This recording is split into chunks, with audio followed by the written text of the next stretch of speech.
Hi everyone, എന്റെ പേര് ഐശ്വര്യ. ഞാൻ എടുക്കാൻ പോകുന്ന പേപ്പർ BHIC 104 കോഡ് നമ്പർ ആണ്. പേപ്പറിന്റെ പേര് social formation and cultural pattern of the medieval world. ഇതാണ് ഞാൻ എടുക്കാൻ പോകുന്ന പേപ്പർ. അപ്പൊ ഇതിൽ നിന്ന് തന്നെ നമുക്ക് മനസ്സിലാക്കാൻ എന്താണ് മിഡീവൽ വേൾഡ് ആണ് ഇവിടെ പേപ്പറിൽ നമ്മൾ കൈകാര്യം ചെയ്യാൻ പോകുന്ന പേപ്പർ എന്ന് പറയുന്നത്. അപ്പൊ അതിൽ പ്രധാനപ്പെട്ട കണ്ടന്റ്സ് അല്ലെങ്കിൽ ഈ പേപ്പറിനകത്ത് വരുന്ന യൂണിറ്റ്സ് 16 യൂണിറ്റ്സ് ആണ് ഈ ഒരു പേപ്പറിനകത്ത് ഉള്ളത്. അപ്പൊ അത് 4 തീമായിട്ടാണ് ഡിവൈഡ് ചെയ്യുന്നത്. ഇപ്പൊ ഫസ്റ്റ് തീം എന്ന് പറയുന്നത് റോമൻ റിപ്പബ്ലിക്. അപ്പൊ അതിനകത്ത് ആദ്യത്തെ 4 യൂണിറ്റ് ഈ റോമൻ റിപ്പബ്ലിക് എന്ന് പറയുന്ന ഈ ഒരു തീമിനകത്ത് വരുന്നതാണ്. അപ്പൊ അതിനകത്ത് പ്രധാനമായിട്ടും റോമൻ എംപയറിനെ പറ്റിയിട്ടാണ് നമ്മൾ ഡിസ്കസ് ചെയ്യുക. ഓക്കെ, ഇപ്പൊ ഫസ്റ്റ് യൂണിറ്റ് റോമൻ എംപയറിന്റെ പൊളിറ്റിക്കൽ സിസ്റ്റം ആയിരിക്കും. സെക്കൻഡ് യൂണിറ്റ് റോമൻ എംപയറിന്റെ എക്കണോമിക് ആൻഡ് സോഷ്യൽ സ്ട്രക്ചർ ആണ്. Third unit religion and the rise of Christianity in the Roman world. അപ്പൊ റിലീജിയസ് ആയിട്ടുള്ള കാര്യങ്ങളാണ് നമ്മൾ തേർഡ് യൂണിറ്റിൽ നോക്കുന്നത്. ഫോർത്ത് യൂണിറ്റിലെ റോമൻ എംപയർ നേരിട്ടിട്ടുള്ള crisis of the Roman empire. Okay, അപ്പൊ ഇത്രയും കാര്യങ്ങളാണ് നമ്മൾ ഫസ്റ്റ് തീമിനകത്ത് ഇൻക്ലൂഡ് ചെയ്തിട്ടുള്ളത്. ഇനി സെക്കൻഡ് തീമിനകത്ത് 2 പ്രധാനപ്പെട്ട യൂണിറ്റ് ആണ് ഉള്ളത് കേട്ടോ. അപ്പൊ ഈ തീമിന്റെ പേര് തന്നെ feudalism in Europe from the 7th to 14th century. അപ്പൊ അതാണ് ആ തീമിന്റെ പേര്. അപ്പൊ അതിനകത്ത് തന്നെ മനസ്സിലാക്കാം നമുക്ക് ഫ്യൂഡലിസം ആണ് ഇതിനകത്ത് നമ്മൾ പഠിക്കാൻ പോകുന്നത്. അപ്പൊ അതിൽ 2 യൂണിറ്റ്സ് ആണ്, യൂണിറ്റ് 5 and 6. അപ്പൊ അതിൽ ഫസ്റ്റ് യൂണിറ്റ് 5നകത്ത് ഫ്യൂഡലിസത്തിന്റെ ഫോംസും സ്ട്രക്ചറും ആണ് നോക്കുന്നത്, forms and structure of feudalism. 6th unit phases of feudalism and its decline. അതാണ് രണ്ടാമത്തെ അല്ലെങ്കിൽ 6th യൂണിറ്റിൽ പറയാൻ പോകുന്നത്. അപ്പോ ഇതിനകത്ത് പ്രധാനമായിട്ടും ഫ്യൂഡലിസത്തിന്റെ എമർജൻസും അതിന്റെ ഡിക്ലൈനുമാണ് നമ്മൾ നോക്കുക. ഇനി third theme religion, economy and alternative state formations.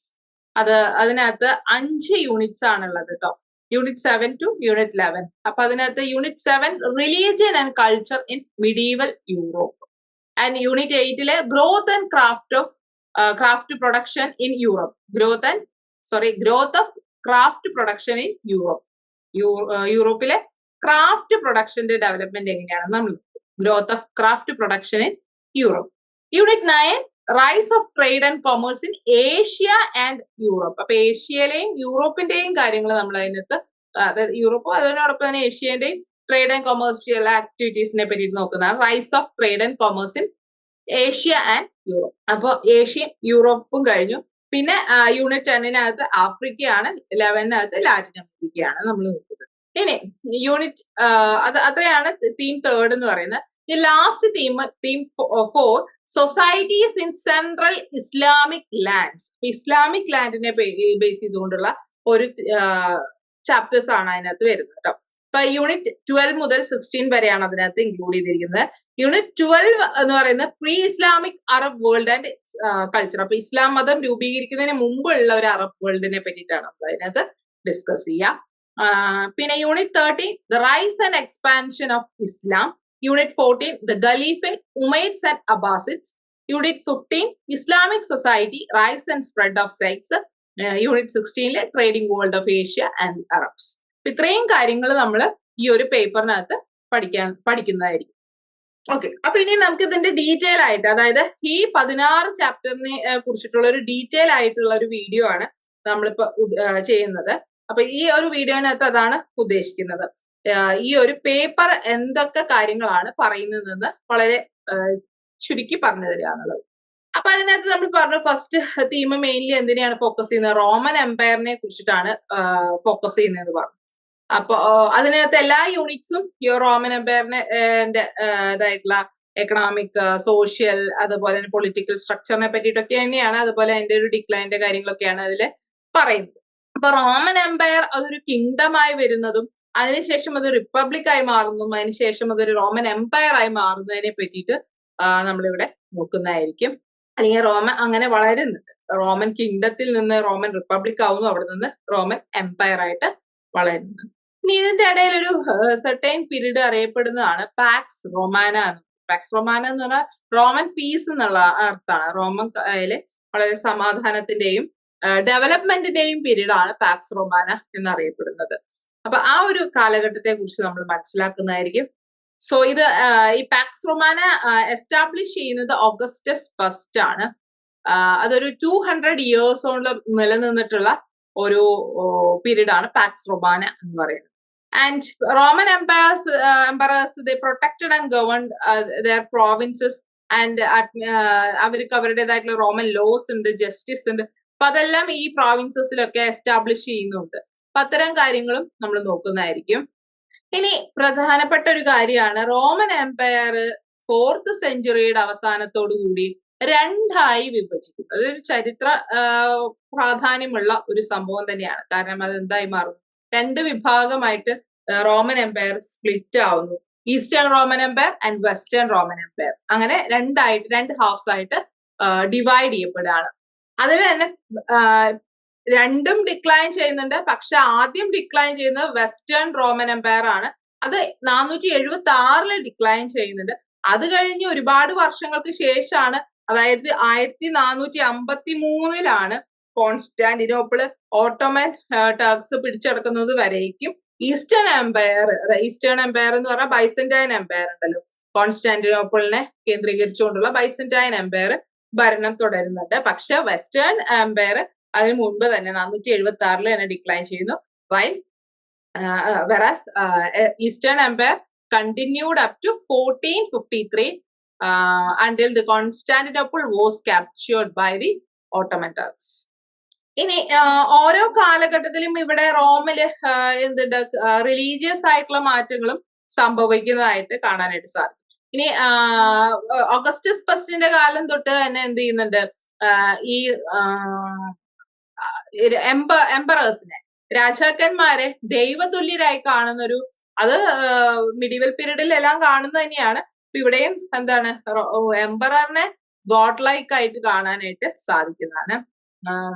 പിന്നീട് ടിബറിയസിന്റെ കാലഘട്ടത്തിലാണ് ക്രൈസ്റ്റിന്റെ ക്രൂസിഫിക്കേഷൻ, നമ്മുടെ യേശുവിനെ കുരിശിലേറ്റുന്നത് ഇത് ടിബറിയസിന്റെ കാലഘട്ടത്തിലാണ് കേട്ടോ. അപ്പൊ അതിനുശേഷം എന്താണ്, ക്രിസ്ത്യൻസ് ഒരുപാട് ഇഷ്യൂസ് നേരിട്ടിട്ടുണ്ട്. അവരെ ഒരുപാട് കില്ല് ചെയ്യുക, അവരെ ഒരുപാട് ടോർച്ചർ ചെയ്യുകയും കില്ല് ചെയ്യുകയും ഒക്കെ ചെയ്തൊരു കാലഘട്ടം കൂടിയാണ് ഈ ടിബറിയസിന്റെ പീരീഡ് തൊട്ട്. പിന്നീട് കോൺസ്റ്റന്റൈൻ ഫസ്റ്റ് അധികാരത്തിൽ വരുന്നത് വരേക്കും ക്രിസ്ത്യൻസിന് ഒരു സേഫ് ആയിട്ടുള്ള ഒരു ലൈഫ് ആയിരുന്നില്ല റോമൻ എംപയറേഴ്സിന്റെ കീഴില്. അപ്പോ അത് ക്രൈസ്റ്റിന്റെ ക്രൂസിഫിക്കേഷൻ തൊട്ട് അങ്ങ് ഒരുപാട് ടോർച്ചറിങ് അവർ ഫേസ് ചെയ്യുന്നത്.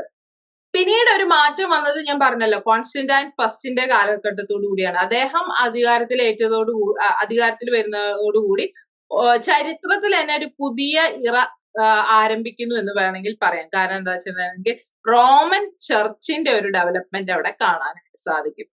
സോ അതിന്റെ ഭാഗമായിട്ട് റോമൻ ചർച്ചസിന്റെ ഡെവലപ്മെന്റ് എന്ന് പറയുമ്പോൾ അതിന്റെ ഭാഗമായിട്ട് തന്നെ റോമന്റെ ഒരു ലീഗൽ റിലീജിയൻ ആയിട്ട് ക്രിസ്ത്യാനിറ്റീനെ പ്രൊക്ലെയിം ചെയ്യുന്നത് കോൺസ്റ്റന്റൈൻ ആണ്. ഓക്കെ, സോ ആ ഡിക്ലറേഷൻ ആണ് edict of toleration or edict of Milan. 313 AD declare ചെയ്തിട്ടുള്ള അല്ലെങ്കിൽ ഇതാക്കിയിട്ടുള്ള ഒരു ഈഡിക്റ്റ് ആണ് the edict of toleration or edict of Milan. It was in this edict it was declared that Roman church as legal religion. Okay, അപ്പൊ Christianity ഒരു Roman church ഒരു legal religion ആവുന്നു, Christianity ഒരു സ്റ്റേറ്റ് റിലീജിയൻ ആയിട്ട് മാറുന്നു. Okay, ഇനി നമ്മൾ നേരത്തെ പറഞ്ഞ വെസ്റ്റേൺ റോമൻ എംപയറിന്റെ തകർച്ചയിലേക്ക് വീണ്ടും വരാം. ഈ റോമൻ എംപയറിന്, അതായത് വെസ്റ്റേൺ റോമൻ എംപയർ തകരുന്നത് വരേക്കും ഈ ഒരു സ്റ്റേറ്റ് റിലീജിയൻ ആയിട്ട് സ്റ്റേറ്റിന്റെ റോമൻ സാമ്രാജ്യത്തിന്റെ കീഴില് നിൽക്കുന്ന ഒരു റിലീജിയൻ ആയിട്ട് ക്രിസ്ത്യാനിറ്റി നിലനിൽക്കുന്നുണ്ട്. പക്ഷേ വെസ്റ്റേൺ റോമൻ എംപയർ തകരുന്നതോടുകൂടി ക്രിസ്ത്യാനിറ്റിയുടെ ഒരു പവർ ഡെവലപ്പ് ചെയ്യാണ്. അതായത് എംപറർ അല്ലെങ്കിൽ എംപയർ എന്താകുന്നു, വീക്ക് ആവുന്നു, ചർച്ച് പവർഫുൾ ആവുന്നു. അപ്പൊ അതിന്റെ ഭാഗമായിട്ട് പാപ്പൽ ചർച്ച് അല്ലെങ്കിൽ ഈ ഒരു പോപ്പിന്റെ അധികാരം, പവർ ഇൻക്രീസ് ചെയ്യുന്നു, ഡോമിനന്റ് ഫിഗർ ആയിട്ട് മാറും. അപ്പൊ it leads to the established of holy Roman empire ആയിട്ട് ഡെവലപ്പ് ചെയ്യും. ഓക്കെ, പിന്നീട് ഒരു സെറ്റ് ബാക്ക് ഉണ്ടാവുന്നത് ഈ പറഞ്ഞ, പിന്നെ ക്രിസ്ത്യാനിറ്റിക്ക് ഒരു സെറ്റ് ബാക്ക് ഉണ്ടാവുന്നത് ഈസ്റ്റേൺ ചർച്ചസ് ബ്രേക്ക് ചെയ്യുമ്പോഴാണ്. 1054 കൂടി ക്രിസ്ത്യാനിറ്റിയിൽ നിന്ന് ഈസ്റ്റേൺ ചർച്ചസ് ബ്രേക്ക് ചെയ്ത് മാറുന്നുണ്ട്. അതായത് റോമൻ ചർച്ചസിൽ നിന്ന് ഈസ്റ്റേൺ ചർച്ചസ് വിട്ട് നിൽക്കുന്നതായിട്ട്, അതായത് ഈ പോപ്പിന്റെ ഓവർ ഡോമിനൻസും പേപ്പൽ ചർച്ചിന്റെ ഓവർ ഡോമിനൻസിന്റെയും എതിരായിട്ട് ഈസ്റ്റേൺ ചർച്ചസ് അതിൽ നിന്ന് വിട്ടുപിരിഞ്ഞു നിൽക്കുന്നുണ്ട്. അപ്പൊ ഇത് എന്തിലേക്ക് നയിക്കുന്നുണ്ട്? റീഫോർമേഷന് കാരണമാവുന്ന ഒരു ഘടകം കൂടിയാണ് ഈ ഒരു ബ്രേക്കപ്പ് എന്ന് പറയുന്നത്.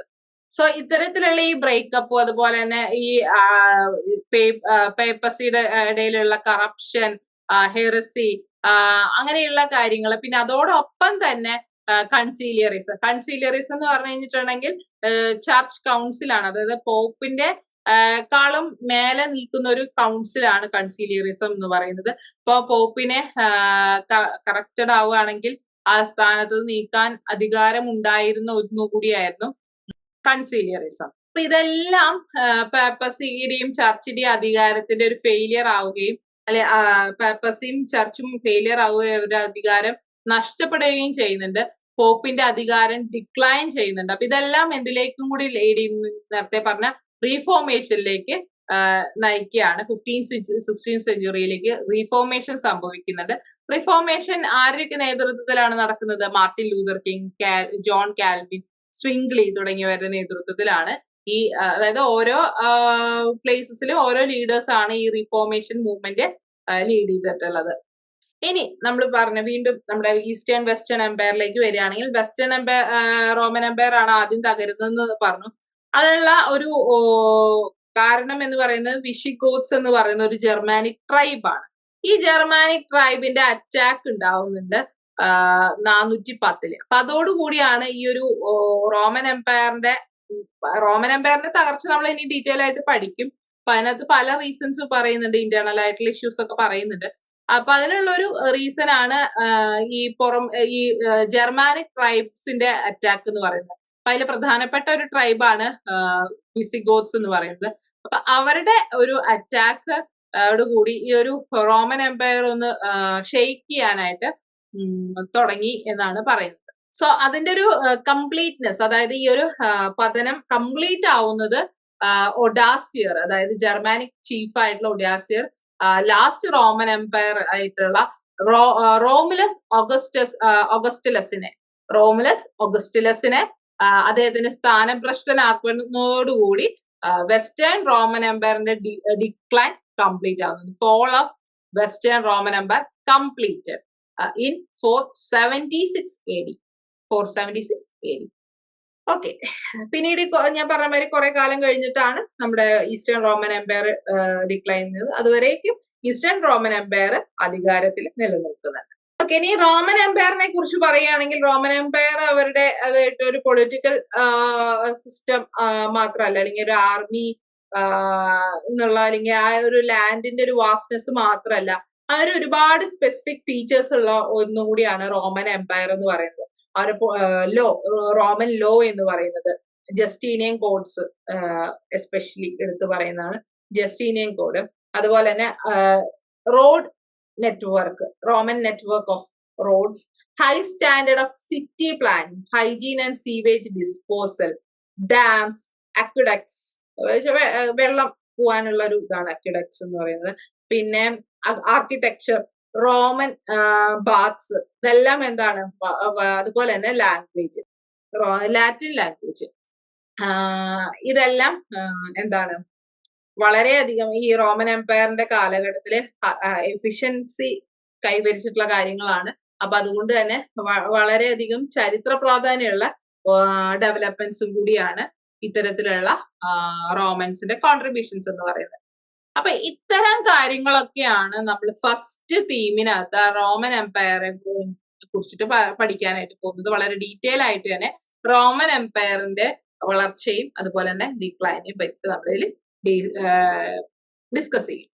അപ്പൊ അതാണ് ഫസ്റ്റ് തീം എന്ന് പറയുന്നത്. ഈ തീം സെക്കൻഡ് നമ്മൾ കൈകാര്യം ചെയ്യുന്നത് ഫ്യൂഡലിസത്തെ കുറിച്ചിട്ടാണ്. റോമൻ എംപയറിന്റെ ക്രൈസിസിന്റെ ഭാഗമായിട്ട് ക്രൈസിസ് ഉണ്ടാവുന്നുണ്ട്. അതോടൊപ്പം തന്നെ മിഡിൽ ഏജസിൽ ഡെവലപ്പ് ചെയ്തിട്ടുള്ള ഒരു ഫീച്ചർ, സൊസൈറ്റിയുടെ ഫീച്ചറും കൂടിയാണ് ഫ്യൂഡലിസം എന്ന് പറയുന്നത്. അപ്പൊ മിഡീവൽ വേൾഡിന്റെ ഒരു സ്പെഷ്യലി വെസ്റ്റേൺ യൂറോപ്പിന്റെ ഒരു സൊസൈറ്റിയുടെ ഒരു ഫീച്ചറാണ്, മെയിൻ ഫീച്ചറാണ് ഫ്യൂഡലിസം എന്ന് പറയുന്നത്. ഇനി ഫ്യൂഡലിസത്തെ കുറിച്ചിട്ട് നമ്മൾ ഡീറ്റെയിൽ ആയിട്ട് നോക്കും.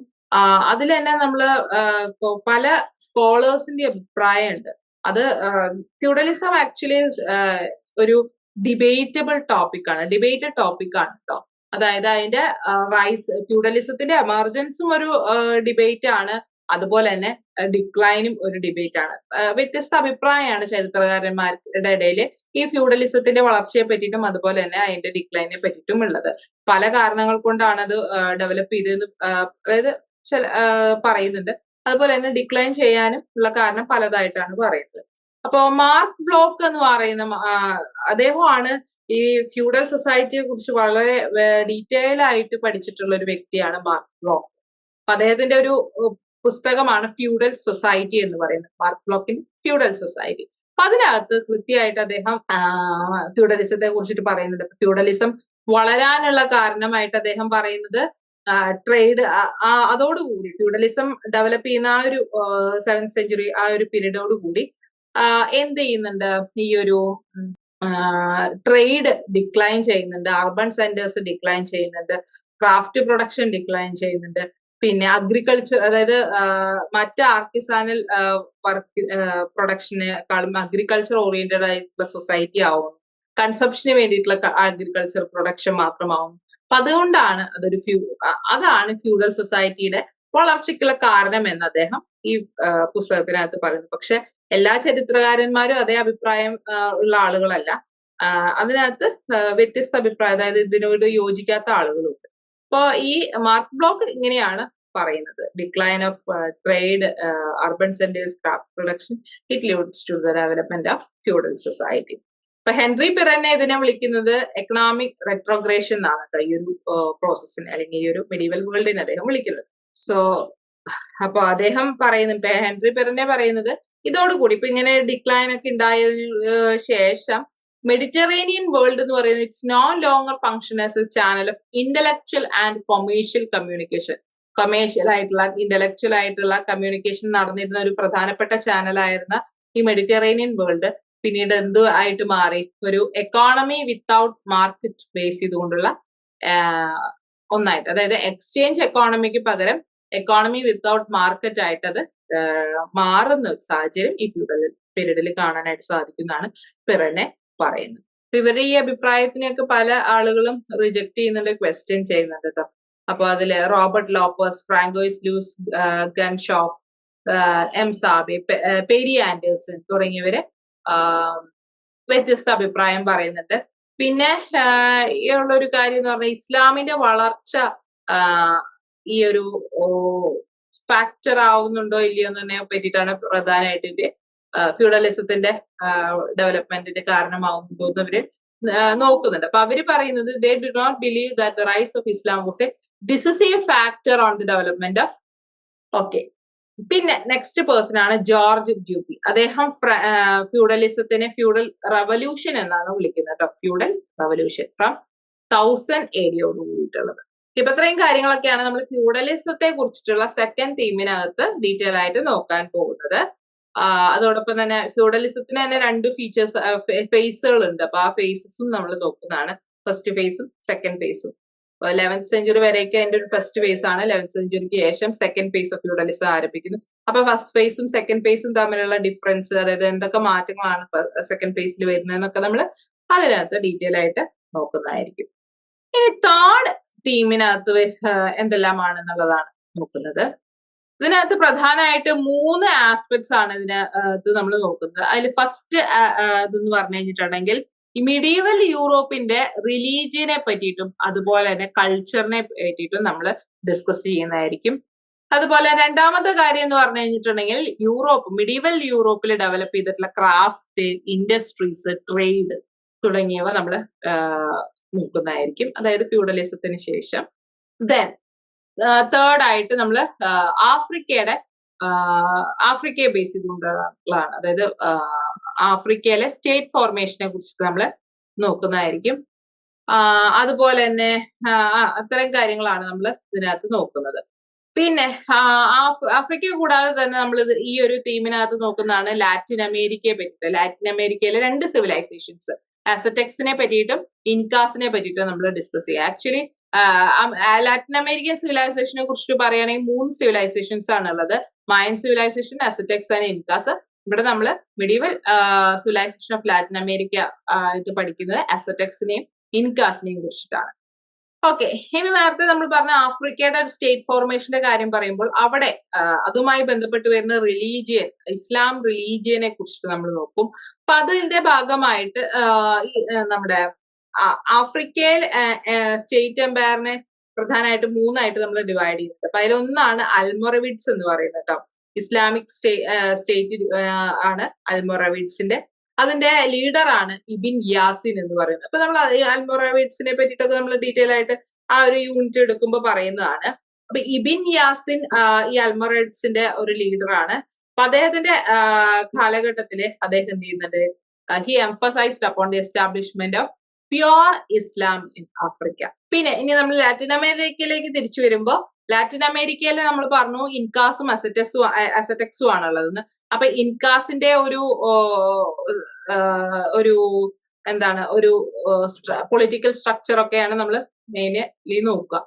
അതുപോലെ തന്നെ അവരുടെ ഒരു secret places, huge sets of secret places അവിടെ മൊത്തം ഇൻകാ ടെറിട്ടറീസിൽ കാണാം. അതിൽ പലതും പൊളിറ്റിക്കൽ നെറ്റ്വർക്കിന്റെ സെന്റർ ആണ്. ദെൻ ഇൻകാസിന്റെ ഒരു 3 ലാംഗ്വേജസ് ഉണ്ട്. അതിൽ തന്നെ ഏറ്റവും പ്രധാനപ്പെട്ട ലാംഗ്വേജ് ആണ് ക്വെച്ചുവ എന്ന് പറയുന്നത്. പിന്നെ ഇൻകാസിന്റെ ഒരു പ്രധാനപ്പെട്ട ഒരു ഇതാണ് കിപ്പു എന്ന് പറയുന്നത്. കിപ്പു എന്ന് പറയുന്നത് ഒരു വലിയ നൂലില് വേറെ കുറെ നൂലുകൾ ഇങ്ങനെ തൂക്കിയിട്ടുണ്ടാവും. ആ നൂലുമൊക്കെ ഓരോരോ കെട്ടുകൾ ഉണ്ടായിരിക്കും. ആ കെട്ടുകളൊക്കെ സൂചിപ്പിക്കുന്ന ഓരോരോ ഇൻഫർമേഷൻ ആണ്. ഓക്കെ, അതായത് അവരുടെ റെക്കോർഡ് കീപ്പിംഗ് സിസ്റ്റം ആണ് കിപ്പു എന്ന് പറയുന്നത്. ഓക്കെ, അതിനകത്തുനിന്ന് കിപ്പു റീഡ് ചെയ്യുന്ന ആളുകള് അതിന് തന്നെ സ്പെഷ്യലൈസ് ചെയ്ത ആളുകൾ ഉണ്ടായിരിക്കും. അപ്പൊ അതിൽ നിന്നാണ് നമുക്ക് അവരുടെ ഇപ്പം പൊളിറ്റിക്കൽ, മിലിറ്ററി, അതുപോലെ തന്നെ അഗ്രികൾച്ചറൽ ആയിട്ടുള്ള ഇൻഫർമേഷൻ, ഇതെല്ലാം ഈ കിപ്പു ബേസ്ഡ് ആയിട്ടുള്ള റെക്കോർഡ് സിസ്റ്റത്തിലാണ് അവർ റെക്കോർഡ് ചെയ്യുന്നത്. ആ നോട്ടിലുള്ള അതായത് കെട്ടിടുന്ന രീതിയിലുള്ള വ്യത്യാസമൊക്കെയാണ് ഇൻഫോർമേഷൻ പാസ് ചെയ്യുന്ന രീതി എന്ന് പറയുന്നത്, അല്ലെങ്കിൽ ആ ഇൻഫോർമേഷൻ സേവ് ചെയ്യുന്ന രീതി എന്ന് പറയുന്നത്. അപ്പൊ അത് അവരുടെ ഒരു പ്രത്യേകതയാണ് കേട്ടോ. പിന്നെ അവരുടെ ടൈം കാൽക്കുലേഷനെ പറ്റിയിട്ട് ഒക്കെ നമ്മൾ ഇതിനകത്ത് പറയുന്നതായിരിക്കും, കാലണ്ടർ സിസ്റ്റം തുടങ്ങിയവ. So Latin American pre colonial സിവിലൈസേഷന്റെ സൊസൈറ്റി, പോളിറ്റി, എക്കോണമി എങ്ങനെയാണെന്ന് നമുക്ക് ഇതിൽ നിന്ന്, ഈ ഒരു ചാപ്റ്ററിൽ നിന്ന് നമുക്ക് മനസ്സിലാക്കാനായിട്ട് സാധിക്കും. ഇപ്പൊ ഇത്രയാണ് നമ്മൾ തേർഡ് തീമിൽ ഇൻക്ലൂഡ് ചെയ്തിട്ടുള്ളത്. ഇനി ലാസ്റ്റ് ഉള്ളത് 4th തീമാണ്. ഇത് മെയിൻലി ഇസ്ലാമിക് വേൾഡിന്റെ ഒരു ഫോർമേഷനെ കുറിച്ചിട്ട് ഡീൽ ചെയ്യുന്ന ഒരു തീമാണ്. ഈ ഇതിനകത്ത് വരുന്ന 12 മുതൽ 16 വരെയുള്ള ചാപ്റ്റേഴ്സ് എന്ന് പറയുന്നത്. അതില് നമ്മൾ ഇസ്ലാമിന്റെ വളർച്ച, റൈസിനെ പറ്റി ഡീറ്റെയിൽ ആയിട്ട് പഠിക്കും. അതിന്റെ ഒരു ഈ ഇസ്ലാമിനെ കുറിച്ചിട്ടുള്ള തിയറീസ് ഉണ്ട്, റൈസ് ഓഫ് ഇസ്ലാമിനെ പറ്റിയിട്ട് ആ തിയറീസ് നമ്മൾ പഠിക്കുന്നതായിരിക്കും. അതുപോലെ തന്നെ Islam as a social and political movement എങ്ങനെയാണ് പ്രവർത്തിച്ചതെന്ന് നമ്മൾ നോക്കും. അതുപോലെ തന്നെ ഇസ്ലാം എങ്ങനെ ഒരു പൊളിറ്റിക്കൽ ലെജിറ്റിമസിയുടെ ഒരു ടൂളായിട്ട്, അതായത് പൊളിറ്റിക്കൽ സിസ്റ്റത്തിന്റെ ഒരു ഡെവലപ്മെന്റിന് ഇസ്ലാം എങ്ങനെ കാരണമാവുന്നു എന്ന് അറേബ്യ ബേസ് ചെയ്തുകൊണ്ടുള്ള ഒരു, അതായത് ഖലീഫേറ്റ് എന്ന് പറയല്ലോ, ആ ഖലീഫേറ്റിന്റെ എസ്റ്റാബ്ലിഷ്മെന്റും അതിനു മുമ്പ് എങ്ങനെ നബി ഇസ്ലാം മതം രൂപീകരിച്ചു, അതോടുകൂടി എങ്ങനെ ഒരു പൊളിറ്റിക്കൽ സിസ്റ്റം അറേബ്യൻ കൺട്രീസിലെ അല്ലെങ്കിൽ വേൾഡിലെ ഒരു യൂണിഫിക്കേഷനും അതുപോലെ ഒരു പൊളിറ്റിക്കൽ ലെജിറ്റിമസി എങ്ങനെ കൊണ്ടുവന്നു എന്നുള്ളത് നമ്മൾ ഇതിലൂടെ പഠിക്കുന്നതായിരിക്കും. അപ്പം നബിയാണ് ഇസ്ലാമൈസേഷൻ നടത്തുന്നത്. അപ്പൊ മദീനയിലാണ് അദ്ദേഹം ആദ്യമായിട്ട് ഇത് ഇസ്ലാം റിലീജിയൻ എസ്റ്റാബ്ലിഷ് ചെയ്യുന്നത്. പിന്നീട് അവിടെ നിന്ന് മക്കയിലേക്ക് സ്പ്രെഡ് ചെയ്യുന്നു. അങ്ങനെ. ഓക്കെ. അപ്പൊ ആ കാര്യങ്ങൾ അതിന് ശേഷമാണ് ഈ മെക്കയിലെ മെദീനയിൽ അദ്ദേഹം എത്തിയതിനു ശേഷം ഇസ്ലാം മതം സ്ഥാപിച്ചതിന് ശേഷം അദ്ദേഹം മെദീനയിൽ ഒരു കോൺസ്റ്റിറ്റ്യൂഷൻ ആരംഭിക്കുന്നുണ്ട്. അപ്പൊ അതോടുകൂടിയൊക്കെയാണ് ഒരു പൊളിറ്റിക്കൽ ലെജിറ്റിമസി അവിടെ ആരംഭിക്കുന്നത്. അപ്പൊ ഇതൊക്കെ നമ്മൾ ഡീറ്റെയിൽ ആയിട്ട് ഈ ഓരോരോ ചാപ്റ്ററിനകത്ത് ഡിസ്കസ് ചെയ്യുന്നതായിരിക്കും. Religious schools and colleges, it became a crucial component of spread of Islam മതത്തിന്റെ ഒരു സ്പ്രെഡിനുള്ള റീസൺ ആയിട്ട് ഈ നെറ്റ്വർക്ക് ഓഫ് റിലീജിയസ് സ്കൂൾസും കോളേജസും മാറുന്നുണ്ട്. ആൻഡ് മാർഷൽ ഹോഡ്സന്റെ അഭിപ്രായത്തില് he viewed desperate Muslim communities as part of large Islamic സിവിലൈസേഷന്റെ ഒരു വലിയ ഭാഗമായിട്ട് വരുന്നത് ഈ ഡെസ്പെറേറ്റ് മുസ്ലിം കമ്മ്യൂണിറ്റിയാണ്. We need to better understand the trajectory of pre-Islamic Arabia's heterogeneous, not as homogeneous identities. അപ്പോൾ അതൊരു ഹോമോജീനസ് ഐഡന്റിറ്റി അല്ല പ്രീ ഇസ്ലാമിക് അറേബ്യ എന്ന് പറയുന്നത്, അവിടെ ഹെട്രോജീനസ് ഐഡന്റിറ്റി ആണ് നമുക്ക് കാണാനായിട്ട് സാധിക്കുന്നത്. ആൻഡ് പ്രീ ഇസ്ലാമിക് പീരീഡ് എന്ന് പറയുന്നത് ഫ്രാഗ്മെന്റഡ് സൊസൈറ്റി ആണ്, ഒരു യൂണിഫിക്കേഷൻ ഇല്ല, പല ട്രൈബ്സ് ഉള്ള ഒരു പീരീഡ് ആണ് പ്രീ ഇസ്ലാമിക്. അതായത് ഇസ്ലാം മതം രൂപീകരിക്കുന്നതിന് മുമ്പുള്ള അറേബ്യ എന്ന് പറയുന്നത് കേട്ടോ. ഒരു പല ട്രൈബ്സ് ഉണ്ട്, ആ ട്രൈബ്സിന് തന്നെ പല മതവിശ്വാസങ്ങളുണ്ട്, പല ഐഡൽ വർഷിപ്പ് ഉണ്ട്, അതുപോലെ തന്നെ ഒരു സ്ട്രക്ചേർഡ് പൊളിറ്റിക്കൽ സിസ്റ്റം അവർക്കില്ല. അപ്പൊ ഇതെല്ലാം കൊണ്ട് തന്നെ പ്രീ ഇസ്ലാമിക് പീരീഡ് എന്ന് പറയുന്നത് ഒരു ഫ്രാഗ്മെന്റഡ് സൊസൈറ്റിയാണ്. വേറാസ് ഇസ്ലാം മതം രൂപീകരിച്ചതിന് ശേഷം ഇതെല്ലാം മാറുന്നു, ഒരു സിംഗിൾ റിലീജിയസ് ബിലീഫിലേക്ക് വരുന്നു, മോണോതീസ്റ്റിക്. അതായത് മുമ്പ് പോളിറ്റീസ് ആയിരുന്നു, പക്ഷെ മോണോതീസമായിട്ട് ഇത് ഇസ്ലാമിന്റെ വളർച്ചയ്ക്ക് ശേഷം ഉണ്ടാകുന്നു. അപ്പൊ അറബ്സിന് ഒരു ഐഡന്റിറ്റി ലഭിക്കുന്നത് ഇസ്ലാം മതത്തിന്റെ രൂപീകരണത്തിന് ശേഷമാണ്. അപ്പൊ അത് രൂപീകരിക്കുന്നത് പ്രൊഫറ്റ് മുഹമ്മദ് ആണ്. അപ്പൊ അദ്ദേഹം അത് രൂപീകരിച്ച് 10 വർഷമാണ് ജീവിച്ചിരുന്നത്. അപ്പൊ അതിനുശേഷം അദ്ദേഹം മരിച്ചു പോകുന്നു. അതിനുശേഷം എന്താണ് അദ്ദേഹത്തിന്റെ ഒരു പീരീഡ് എന്ന് പറഞ്ഞു കഴിഞ്ഞിട്ടുണ്ടെങ്കിൽ ഒരു കോൺഫ്ലിക്റ്റ് ഒന്നും ഇല്ലാതെ ആളുകൾ അദ്ദേഹത്തെ അംഗീകരിക്കുന്നൊക്കെ ഉണ്ട്. അതായത് മെക്ക ആദ്യം അദ്ദേഹത്തെയും അദ്ദേഹത്തിന്റെ ഇസ്ലാം മതത്തെയും സ്വീകരിക്കുന്നില്ല. പക്ഷെ പിന്നീട് മദീനയിൽ ഇത് സ്ഥാപിച്ചതിന് ശേഷം പിന്നീട് മെക്കയിലേക്ക് സ്പ്രെഡ് ആവുന്നത്. അതിനുശേഷം അദ്ദേഹം ഒരു ക്വസ്റ്റ്യനബിൾ ക്യാരക്ടർ ആയിരുന്നു. പക്ഷെ അദ്ദേഹത്തിന്റെ മരണശേഷം ആരാവണം അദ്ദേഹത്തിന്റെ ഒരു സക്സസർ എന്ന് അദ്ദേഹം തീരുമാനിച്ചിട്ടുണ്ടായിരുന്നില്ല. അതുകൊണ്ട് തന്നെ അദ്ദേഹത്തിന്റെ മരണം എന്ന് പറയുന്നത് ഒരു കോൺഫ്ലിക്റ്റ് ആണ് ക്രിയേറ്റ് ചെയ്തത്. ആരടുത്ത അദ്ദേഹത്തിന്റെ സക്സസർ ആവും എന്നുള്ളത്. അപ്പൊ അതൊരു കോൺഫ്ലിക്റ്റിലേക്ക് ലീഡ് ചെയ്യുന്നു. അതിന്റെ ഭാഗമായിട്ട് അത് നമ്മൾ ഡീറ്റെയിൽ ആയിട്ട് പഠിക്കുന്നതാണ്. അബൂബക്കറും അലിയും തമ്മിലുള്ള ഒരു കോൺഫ്ലിക്റ്റും അബൂബക്കർ ആദ്യത്തെ ഖലീഫയാവുന്നത്. അപ്പൊ അദ്ദേഹത്തിന്റെ സക്സസേഴ്സ് തുടങ്ങിയാണ് നമ്മൾ ഖലീഫ എന്ന് പറയുന്നത്. അപ്പൊ ഫസ്റ്റ് ഖലീഫയായിട്ട് അബൂബക്കർ സ്ഥാനം ഏറ്റെടുക്കുന്നു. പിന്നീട് അങ്ങോട്ട് ഒരുപാട് ഇഷ്യൂസ് ഉണ്ടാവുന്നുണ്ട്, പൊളിറ്റിക്കൽ കോൺഫ്ലിക്ട്സ്, അതായത് ഈ സ്ഥാനത്തിന് വേണ്ടിയിട്ട് കോൺഫ്ലിക്റ്റുകൾ ഉണ്ടാവുന്നുണ്ട്, മാറി മാറി വരുന്ന ഖലീഫമാരുണ്ടാവുന്നുണ്ട്. അതിന്റെ ഭാഗമായിട്ട് 2 ഡൈനാസ്റ്റീസ് ഡെവലപ്പ് ചെയ്യുന്നുണ്ട്, ഇസ്ലാം സ്റ്റേറ്റ് ഡൈനാസ്റ്റീസ് ഡെവലപ്പ് ചെയ്യുന്നുണ്ട്. അതാണ് ഉമൈദ്സും അതുപോലെ തന്നെ അബ്ബാസിഡ്സും എന്ന് പറയുന്നത്. Okay, Umayyads and Abbasids. അപ്പൊ ആ ഉമൈദ്സിനെ പറ്റിയിട്ടും അബ്ബാസിഡ്സിനെ പറ്റിയിട്ടും നമ്മൾ ഡീറ്റെയിൽ ആയിട്ട് നോക്കുന്നു. അവരെ കീഴിലുണ്ടായിരുന്ന അവരുടെ ആ ഒരു പീരീഡിലുള്ള ഡെവലപ്മെന്റ്സ്, സ്റ്റേറ്റ് എങ്ങനെയാണ്, അതുപോലെ തന്നെ അവരെ കോയിനേജ് സിസ്റ്റം, അതുപോലെ അങ്ങനെയുള്ള അവരുടെ ഡെവലപ്മെന്റൽ പ്രോസസ്. ഓരോ ഖലീഫ മാറി വരുമ്പോഴും എന്തുണ്ടാവുന്നുണ്ട്, ഡെവലപ്മെന്റ്സുകൾ ഉണ്ടാവുന്നുണ്ട്. അപ്പൊ ആ ഡെവലപ്മെന്റ്സും നമ്മൾ ഇവിടെ ഡിസ്കസ് ചെയ്യുന്നതായിരിക്കും.